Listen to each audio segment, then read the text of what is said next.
Imaginez, vous êtes en rendez-vous chez un client qui montre son jardin, une cour en béton ou une terrasse minérale, avec cette phrase qui revient souvent « Ah, on aimerait quelque chose de plus vivant, mais on ne sait pas par où commencer et on a peur que ça coûte trop cher. » Vous, en tant que professionnel du paysage, vous savez que la désimperméabilisation n'est pas qu'une question d'écologie ou de réglementation. C'est aussi une opportunité pour créer des espaces uniques, réduire les coûts pour vos clients et même vous différencier face à la concurrence. Mais comment en parler sans effrayer ? Comment intégrer le réemploi des matériaux pour rendre ces projets encore plus attractifs ? Et surtout, comment transformer ces enjeux en arguments commerciaux forts ? Bienvenue dans Paysagistes de demain, le podcast du réseau Alliance Paysage pour les pros du jardin. Aujourd'hui, entre le zéro artificialisation nette, les attentes croissantes des clients en matière de nature en ville et les défis climatiques comme les îlots de chaleur ou les inondations, repenser les sols artificialisés est devenu un vrai levier pour les paysagistes. Pourtant, beaucoup d'entre vous se demandent encore par où commencer, comment convaincre les clients que désimperméabiliser ce n'est pas forcément tout casser, et comment aller plus loin en intégrant le réemploi des matériaux pour allier performance écologique, économie et originalité. Pour en parler, je reçois Lucie Vatry, chargée d'études chez Ledoux Jardin, une entreprise qui a fait de la désimperméabilisation et du réemploi un axe important de sa politique d'innovation. Avec ses collègues, Lucie a travaillé sur le sujet en collaborant notamment avec Bellastock, un acteur clé du réemploi dans le BTP, que nous avons rencontré dans l'épisode 1 et 3. Ensemble, ils ont poussé plus loin la logique circulaire. Mais avant de discuter avec elle de cette expérience, plongeons dans notre rubrique la marolibellule. Vous savez qu'en France, l'artificialisation des sols augmente encore chaque année et notre profession est malheureusement souvent impliquée. Pourtant, la désimperméabilisation est un levier clé pour lutter contre les inondations, reconstituer les nappes phréatiques et redonner de la place à la biodiversité, tout en créant de la valeur pour les professionnels du paysage. Regardons ça de plus près. D'abord, il y a le cadre réglementaire. Même si elle est encore largement débattue, depuis 2021, la loi Climat et Résilience impose le zéro artificialisation nette d'ici 2050, avec des objectifs intermédiaires dès 2030. Pour les collectivités et les promoteurs, cela signifie repenser les aménagements extérieurs, donc faire appel à des experts comme vous. Ensuite, il y a les attentes des clients. Les particuliers veulent des solutions esthétiques, durables et peu coûteuses en entretien, mais ils ignorent souvent que le réemploi peut réduire les coûts. Enfin, il y a les freins techniques. Comment désimperméabiliser sans tout détruire, comment sourcer des matériaux de réemploi de qualité et comment les intégrer dans une offre globale qui séduit les clients. N'oubliez pas que nous parlons de tout ça dans l'épisode 3 notamment. Pourtant, des entreprises prouvent que c'est possible et rentable. Elles transforment des espaces minéraux en jardins fonctionnels et uniques en réemployant des pavés, des bordures ou même des déblais de chantier. Résultat, des projets qui allient performance écologique, économie et valeur ajoutée pour le client. Alors, comment passer de la théorie à la pratique et surtout comment en faire un argument commercial fort ? C'est ce que nous allons explorer avec Lucie qui a justement travaillé sur ces questions avec le pôle éco-conception et Bellastock. Lucie, bienvenue sur la terrasse du podcast Paysagistes de demain. Merci. J'ai déjà eu l'occasion de visiter votre entreprise et je sais que vous disposez d'une clientèle spécifique située dans la région de Reims. Même avant l'adhésion au réseau Alliance Paysage, vous vous positionniez déjà sur un segment haut de gamme, voire très haut de gamme, sur le marché champenois. Donc j'aimerais savoir, lorsqu'un client vous sollicite maintenant pour un projet d'aménagement, a-t-il déjà eu une réflexion autour de la désimperméabilisation ou du réemploi des matériaux ? Ou bien est-ce que c'est votre intervention qui lui permet de prendre conscience de ces options ? Alors, c'est assez rare qu'on ait des clients quand même qui viennent que pour de la désimperméabilisation. Il y en a quand même qui sont là pour ça parce que le béton et l'enrobé, ça commence à sortir un peu des habitudes quand même des clients. Après, en fait, on a beaucoup des clients en fait qui veulent un accompagnement global pour le jardin, de manière générale, sans avoir d'idée très précise de ce qu'ils veulent, hormis je veux une piscine, je veux un carport, enfin des choses très concrètes pour eux. Et après, c'est plutôt nous dans la démarche de conception où on est plutôt tourné vers le végétal, tourné vers la désimperméabilisation. Et tout ce qui est au niveau de la réutilisation des matériaux, si on peut ne pas évacuer quelque chose qu'on peut conserver sur place, on le faisait. Et on essaie de le faire plus régulièrement depuis qu'on a fait tout ce travail d'éco-conception à l'échelle de l'entreprise. Ah oui, donc tu sens un changement progressif de culture dans l'entreprise depuis que vous avez commencé ce travail ? Pour le moment, dans la conception, on n'a pas encore tourné de dire Le client, il a tel matériau, on essaie de le replacer. C'est pas tout à fait comme ça que ça marche encore, ça c'est le rêve. Par contre, on se pose quand même la question, est-ce qu'on l'évacue ou pas? Si on l'évacue, comment est-ce que nous, on pourrait le revaloriser ailleurs ou pas? C'est la question. Donc si j'ai bien compris, vous avez envie vous-même, en termes de réemploi, d'être la plateforme qui va permettre de collecter les matériaux de vos jardins en aménagement pour aller vers d'autres jardins où vous pourriez les installer en réemploi. C'est ça ?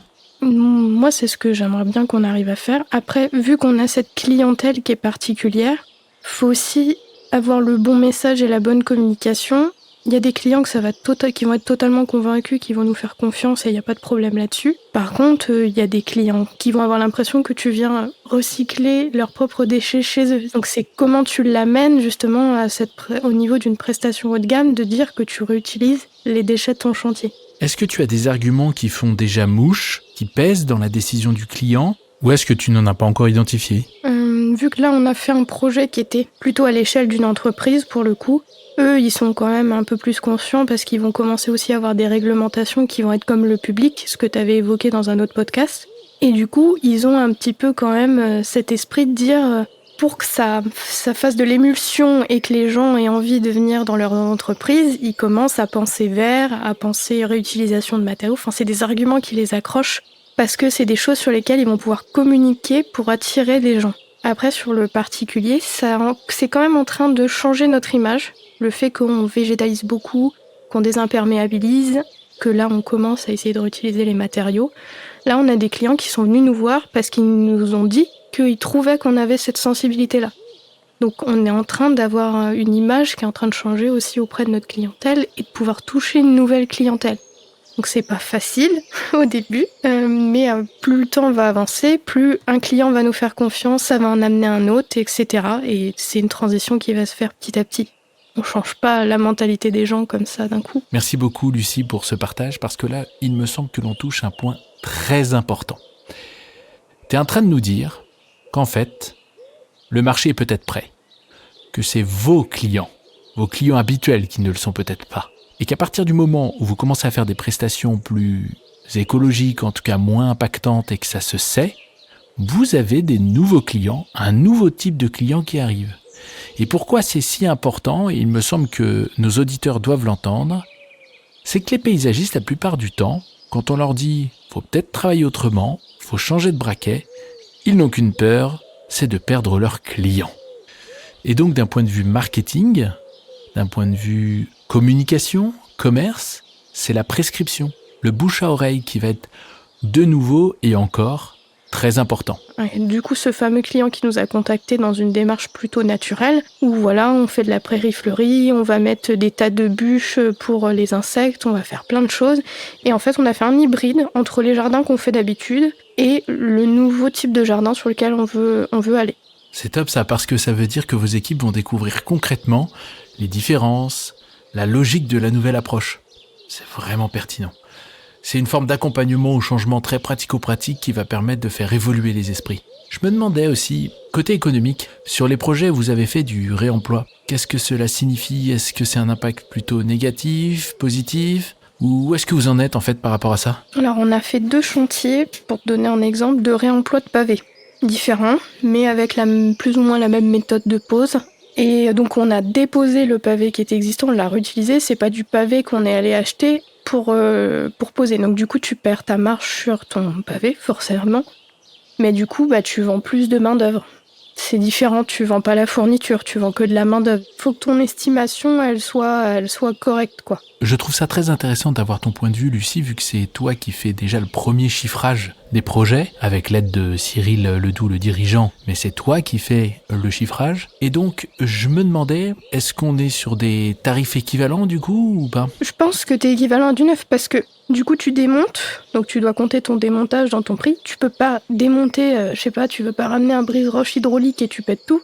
T'es obligé de faire ça quand même d'une façon différente par rapport à ce que t'as l'habitude de faire avec un revêtement classique, parce qu'il faut que ton matériau il reste en bon état.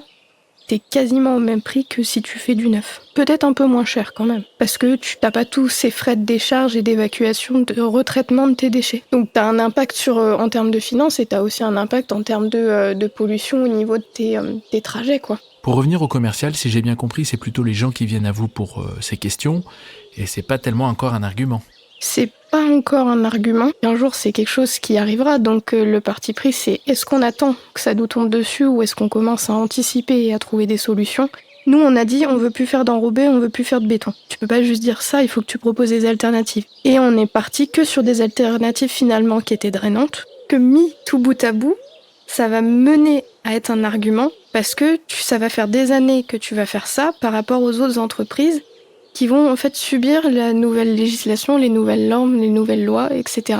Et c'est ce qui va t'amener aussi, en même temps que tu testes et que tu expérimentes, ça va t'amener cette nouvelle clientèle dont on parlait tout à l'heure. Merci Lucie. Donc le Doux Jardin travaille aussi avec Bellastock. Est-ce que cela vous a permis d'aller plus loin sur la logique circulaire? Je crois que vous avez travaillé notamment sur un chantier de test, en tout cas un projet. Qu'est-ce qui en est sorti? Sur quoi vous avez travaillé plus particulièrement?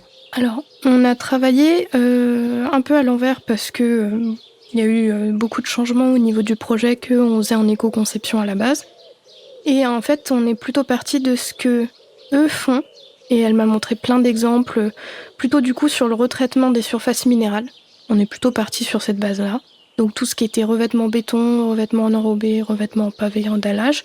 Et elle m'a montré plein de photos, tout un catalogue de photos en fait de retraitement de ces déchets-là, de qu'est-ce que c'est à l'origine et comment ils l'ont revalorisé sur le projet ou même sur un autre projet, parce que ça peut arriver des fois que tu puisses pas l'utiliser sur le projet été, mais ça veut pas dire que tu peux pas le réutiliser dans un autre. Comment vous vous organisez pour le sourcing de vos matériaux d'ailleurs? Est-ce que c'est simplement vos matériaux de chantier ou est-ce que vous avez aussi des acteurs locaux que vous avez identifiés? Je pose cette question parce qu'il existe la plateforme Opalis qui permet de regarder un petit peu les matériaux mais également les acteurs du secteur. Là, je sais que le fournisseur avec lequel on travaille, notamment pour tout ce qui est roches, minéral, etc., lui peut me fournir du pavé de réemploi si j'ai besoin qu'il soit local. Ça, c'est quelque chose que je dois travailler là pour cette année. C'est le projet d'établir un cahier des charges, justement, de faire un peu l'analyse de ce qu'on a acheté ces dernières années aussi, de voir d'où ça vient, comment c'est produit, etc. Et savoir ce que eux ont aussi en réemploi à part des pavés, parce qu'ils ont peut-être d'autres choses finalement que j'ai pas imaginé. Très intéressant. Donc chez Le Doux, vous avez poussé les curseurs sur la démarche de réemploi, mais j'ai cru comprendre, dans les premières réponses que tu m'as faites, qu'il y a un autre curseur d'éco-conception sur lequel vous avez déjà pas mal bougé, c'est la question de la désimperméabilisation. J'aurais envie que tu m'en parles un peu plus. Comment vous en êtes arrivé là? Depuis quand vous travaillez dessus? Je me rappelle d'une discussion qu'on a eue il y a 2 ou 3 ans sur des fournisseurs qui travaillaient sur des pavés un peu spécifiques. Donc voilà, je t'écoute parce que ça m'intéresse et je pense que les auditeurs aussi. Le client, il veut un revêtement. Mais nous, on était dans cette démarche de se dire qu'on ne veut pas que le client mette de l'enrobé ou mette du béton. Donc ça faisait partie des démarches qui étaient déjà engagées, moi, avant que j'arrive dans l'entreprise. L'optique, c'était de faire de la veille, un fournisseur qui faisait vraiment des modèles de pavés qui étaient un peu innovants quand même par rapport à ce qui était sur le marché. On s'est lancé le pari avec Cyril d'essayer de proposer ces produits-là et que ça marche et qu'on peut le faire en version engazonnée ou en version gravillonnée pour les clients qui ont un peu peur au niveau de l'entretien. Est-ce que tu peux nous parler de ce fournisseur ? Alors, donc c'est Ebema. Eux, à la base, ils ont un catalogue très très large, donc ils sont plutôt dans le béton. Donc le béton, c'est pas une ressource, voilà, qui est hyper cool non plus, mais il faut bien qu'on trouve des alternatives. Donc si au lieu de tout bétonner, on peut bétonner que la moitié, c'est déjà un pas en avant.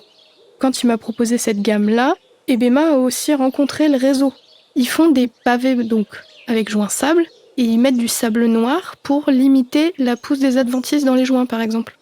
Et donc ça fait déjà 2-3 ans qu'on en fait. On n'a pas spécialement de problèmes techniques en termes de pose, de mouvement de sol, etc.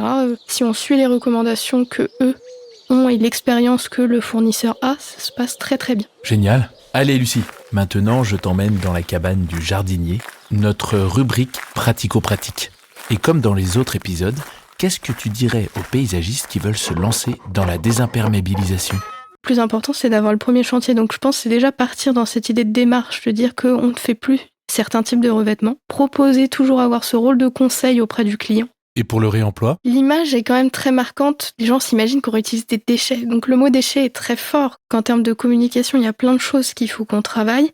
Après, peut-être qu'à l'échelle d'un paysagiste débutant, commencer à l'étape 1, réutiliser le pavé, je pense que c'est le plus simple à réemployer. Et où effectivement c'est un matériau qui est durable, donc il se pose moins de questions, et d'avancer petit à petit par étapes. Merci Lucie, parce que tu mets en avant la question du vocabulaire. On n'en a pas beaucoup parlé dans les épisodes sur leur emploi, notamment le 1 et le 3, mais il me semble que c'est un enjeu crucial. On a exactement la même problématique avec les biodéchets, et là, on rencontre encore cette question-là. Nous devons parler non plus de déchets, mais de ressources. Lucie, avant de conclure cet épisode, je voulais te poser une dernière question. Quel a été le bénéfice inattendu de cette démarche d'éco-conception, notamment sur la partie création, qui est vraiment le cœur de métier chez Ledoux, puisque ça fait pas très longtemps que vous êtes mis à faire aussi du soin de jardin? En fait, le fait qu'on se soit lancé dans ce type de projet depuis plusieurs années, donc que ça soit en termes de végétalisation et de désimperméabilisation, des choses qui sont enclenchées depuis plus longtemps que le réemploi, ça est en train de changer tout doucement l'image aussi que les gens ont de nous. Et on a des gens, du coup, comme je disais tout à l'heure, qui nous sollicitent pour de la création, du coup, plus tournée autour de la prairie, de la désimperméabilisation, etc., mais réfléchie différemment par rapport à un projet habituel. Mais ça nous amène non seulement aussi des projets de soins du jardin qu'on n'aurait pas eu, ou même de coaching vis-à-vis de nos clients, ce changement d'image. C'est hyper important parce qu'on se rend vraiment compte qu'on est en train de commencer à toucher une clientèle très différente. Un immense merci à toi pour tous ces retours concrets et inspirants. Merci. Retrouvez toutes les infos sur les projets de Ledoux Jardin sur leur site, ainsi que des ressources pour aller plus loin, notamment sur les collaborations avec Bellastock et le pôle éco-conception, sur notre site et nos réseaux. Et n'oubliez pas, en tant que paysagiste, vous n'êtes pas juste des aménageurs d'espace, vous êtes des pionniers de l'économie circulaire et du monde de demain. Alors, prêt à relever le défi ? Et enfin, un autre grand merci à toute l'équipe du programme Paysagistes du Vivant, porté par le réseau Alliance Paysage avec le soutien de l'ADEME. À la prochaine pour un nouvel épisode de Paysagistes de demain.